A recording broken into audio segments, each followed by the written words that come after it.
오늘의 성경은 마태복음 19장 13절에서 15절까지 보도록 하겠습니다.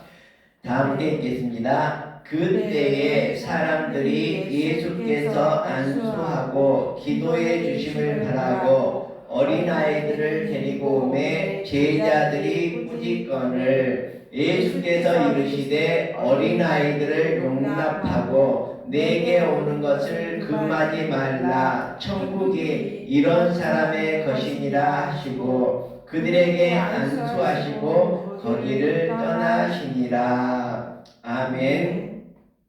자, 오늘은 어린아이 같이 이런 제목으로 성경 말씀을 묵상하도록 하겠습니다. 인디언들의 마을에는 추장이 있는데요. 그 추장이 되려면 세 가지 조건이 있다고 합니다. 첫 번째는 말솜씨가 있어야 된다고 합니다. 말을 잘해야지만 지도자의 자격이 된다는 것이죠. 그리고 두 번째는 인디언 마을의 추장은 베푸는 마음, 그러니까 많은 사람을 도와주려는 그런 마음씨를 가지고 있어야 된다는 것이죠. 그리고 세 번째는 청렴해야 된다고 합니다. 우리 현대 사회에서도 정말 이 말솜씨와 또 그 마음씨와 청렴한 모습, 이런 것들이 꼭 필요하지 않을까, 이런 생각을 해보았습니다.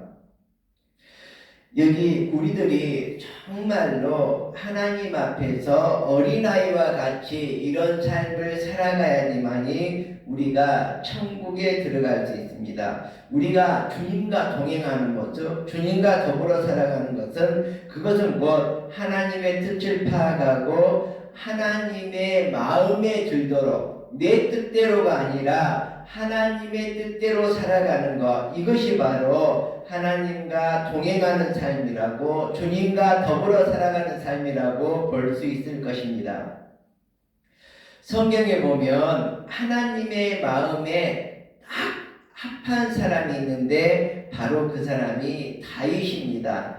내가 이새의 아들 다윗을 만나니 내 마음에 합한 사람이라, 이렇게 말씀을 하고 있습니다. 오늘 성경에 한 장 앞서서 18장 5절에 보면 어린아이를 영접하는 것이 곧 그리스도를 영접하는 것이라고 그랬거든요. 그래서 어린아이들은 정말 순수하고 정말 우리들이 정말 깨끗함으로 살아가야 된다, 이런 뜻으로 우리가 받아들일 수가 있겠습니다. 그래서 어린아이를 영접할 수 있는 그런 마음가짐이 있는 사람이라면 우리가 예수 그리스도를 영접하게 된다는 것이죠. 그래서 우리들이 성경의 말씀에서와 같이 예수님을 영접하기 이전에 우리 아이들을 사랑으로 감싸고 아이들을 영접해서 정말 우리가 아이들을 귀하게 여길 수 있는 그런 사람들이 될 수 있으면 좋겠습니다.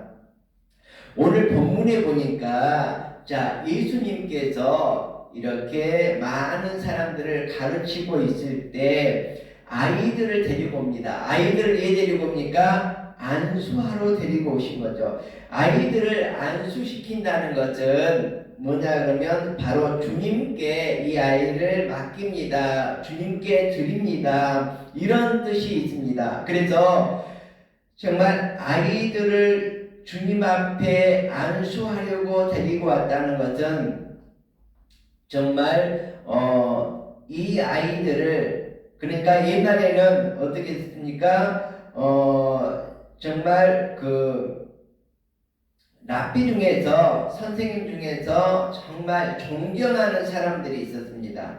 존경하는 사람들 앞에 아이를 데리고 가서, 존경하는 선생님이나 지도자 앞에 아이를 데려가서 안수를 받는 그러한 전통이 있었습니다. 그래서 정말 이 시대에 정말 예수 그리스도가 많은 기적을 행하고 많은 병든 자를 고쳐주고 좋은 말씀을 전파하니까 많은 사람들이 예수님께 몰려오게 되었고, 예수님이 유명하고 예수님이 능력 있는 존경하는 선생님, 그러니까 존경하는 랍비로 여겼기 때문에 자기 아이들을 품에 안고 와서 예수님께서 안수해 주기를 바랐던 것입니다. 그런데 어떻게 했습니까? 우리 화면에 보듯이 그때의 사람들이 예수께서 안수하고 기도해 주심을 바라고 어린아이들을 데리고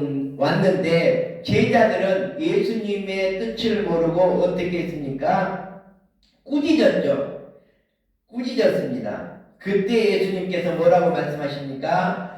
어린아이들을 용납하고 내게 오는 것을 금하지 말라, 이렇게 하면서 천국이 바로 이런 어린아이들과 같은 사람들의 것이라고 말씀을 하고 있습니다. 그래서 우리들이 정말 어린아이와 같은 이러한 마음으로 하나님께 나아갈 수 있는 그러한 사람이 되었으면 좋겠습니다.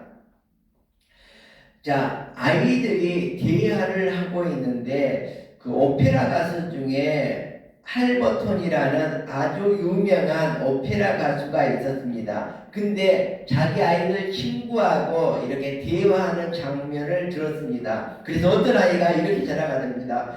우리 아버지는 국회의원과 친하다, 요즘대로 말하자면. 그리고 우리 아버지는 서울시장하고 식사도 같이 하고 엄청 친해. 그랬더니 이 할버톤의 아들은 어떻게 얘기를 하냐 하면, 우리 아버지는 이 세상을 창조하신 하나님과 엄청 친하단다, 이러한 얘기를 엿들었습니다. 그리고 할버톤이 정말 그 아이의 말에 감격했다는 이러한 이야기가 있습니다.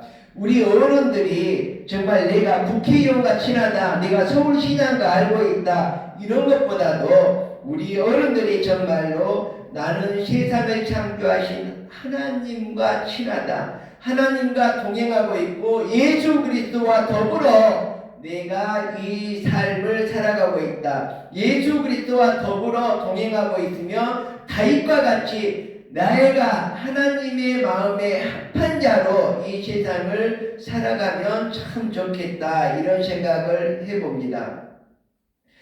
자, 어떤 논문 통계를 보니까 이런 이야기가 있다고 합니다. 아버지 어머니들을 상대로 해서 설문조사를 했는데, 내 아이가 자라서 당신을 닮기를 원합니까? 이런 질문이 있었다고 합니다. 그런데 이런 질문에서 어떤 결과가 나왔느냐 그러면, 우리 아이는 나를 닮지 않았으면 좋겠다, 이러한 설문이 90%가 나왔다는 이러한 통계 논문이 있습니다. 자, 그런데 이 말은 무엇입니까? 우리가 자녀들의 본을 보이지 못하고 우리가 바람직스럽게 살아가지 못하고 있기 때문에 내 자녀는 나를 닮지 말라고 얘기를 하고 있는 것이거든요. 자, 우리 어른들부터 아이들의 본이 되어야 될 것입니다. 자, 히틀러가 있는데요. 이 히틀러는 상습적으로 어린아이 때 아버지로부터 매를 맞고 자랐다고 합니다. 그의 아버지는 유대인 지주였는데 사생아로 태어났다고 합니다. 이처럼 히틀러가 아버지로부터, 사생아로 태어난 그의 아버지로부터 폭력과 학대를 어린 시절에 받고 자랐기 때문에 어른이 되어서도 어떻게 했습니까?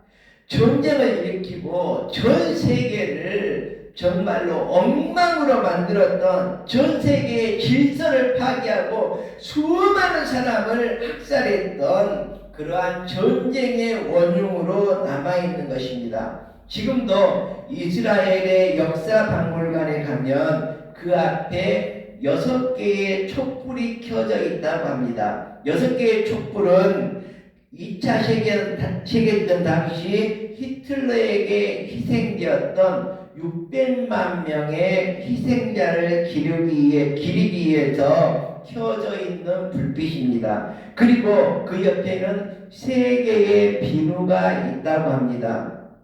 이 비누는 유대인들을 죽여서 그 기름으로 비누를 만들었던 것을 기억하기 위해서 이스라엘의 역사박물관에 이렇게 6개의 촛불과 3개의 비누가 비치되어 있다고 합니다. 자, 그런데 우리들이 어렸을 때 어떻게 해야 될까요? 스코틀랜드에서 미국으로 12살 때 이주했던 한 아이가 있었습니다. 이 아이가 너무 가난하여서 이제 그 정보 배달원, 예를 들어 신문 배달도 했지 않습니까? 이 신문 배달을 하는 것처럼 우체국에서 정보 배달을 하는, 힘들게 하는 이런 삶을 살고 있었습니다. 그런데 어느 날 어떤 집에를 정보를 들고 어떤 집에를 방문했습니다. 그때 그 수치인 아저씨가 이 카네기에게 했던 얘기, 이 아이에게 했던 얘기가 있습니다. 너 참 총명하게 생겼구나. 지금은 몇 사람들에게 정보를 전하고 있지만 나중에 크면 많은 사람들에게 희망을 전하는 그런 훌륭한 사람이 될 거야. 이 얘기를 해주었다고 합니다. 그래서 이 아이는 이 희망의 메시지를 듣고 너는 참 총명해. 이러한 희망의 메시지. 너는 나중에 크면 많은 사람들에게 희망을 전달하는 훌륭한 사람이 될 거야. 이 메시지를 가슴에 새기고 강철왕 카네기가 되었다는 거죠. 그래서 어떻게 보면 교육적으로, 철학적으로, 문학적으로 정말 기업인으로서가 아니라 정말 교육자로서 많은 사람들에게 희망을 심어주는 그러한 일을 했던 것을 기억합니다. 그래서 우리 아이들이 꾸지람 속에 자란다면 남을 비난하게 될 것이고, 또 적개심을 가지고 자란다면 싸움꾼이 될 것이고, 수치심을 가지고 자란다면 죄의식에 사로잡히고 여러가지 죄악 중에 거하게 되리라고 생각합니다. 그렇지만 우리 아이들이 어렸을 때에 어른들의 격려를 받으면서 보호를 받으면서 아주 좋은 대우를 받으면서 공평하게 살아간다면 이 사회를 정말 정의롭고 신뢰스러운 사회로 만드는 그런 사람으로 성장하리라고 생각을 합니다. 우리들이 겉모습만 보고 사람을 판단하는 경우가 너무너무 많습니다. 우리가 그 예를 잠깐 들어보도록 하겠습니다. 자, 에디슨은 어렸을 때 우리아를 품고 있었습니다. 자기가 엄마 오리가 되어서 알을 부화시키겠다는 것이죠. 자, 이렇게 엉뚱하고 이랬던 에디슨은 어떻게 됐습니까? 초등학교 때 쫓겨났죠. 학교에서 퇴학을 당하고 말았습니다. 그렇지만 발명왕 에디슨으로 굳건히 이렇게 섰던 것을 볼 수가 있습니다. 자, 노댕이라는, 생각하는 사람을 조각했던 노댕이라는 사람은 대학에서 맨날 꼴찌만 했어요. 학교에서 맨날 꼴찌만 했습니다. 그리고 대학에 들어가는데 예술학교에 3번이나 낙방을 했습니다. 그리고 항상 부모님으로부터 바보라는 소리를 듣고 정말 3번이나 낙방하고 맨날 꼴찌만 하는데 바보라는 소리를 안 들을 수가 없겠죠. 그렇지만 그는 결국 무엇입니까?